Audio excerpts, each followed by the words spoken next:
হ্যাঁ, দেশের প্রেমের কথা বললেও কারো কারো চুলকোনা ধরে। মলম আছে, লাগা না। দেশের প্রেমের কথা বললেও চুলকোনা ধরে। যে হুজুর এসছে ওয়াজ করবে, দেশের কথা বলবে কেন?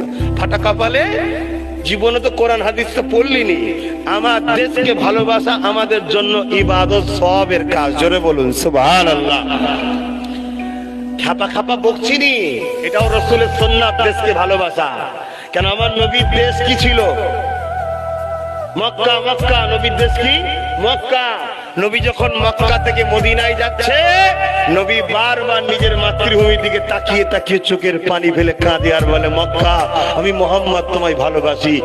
আজও মুহাম্মাদের গোলামরা শোনো, এই ভারতের জন্য যদি চোখের পানি ফেলে বলো, হিন্দুস্তান, ভারত, আমি তোমায় ভালোবাসি, মুহাম্মদ রাসূলের সুন্নাতে সওয়াব হবে। জোরে বলুন সুবহানাল্লাহ।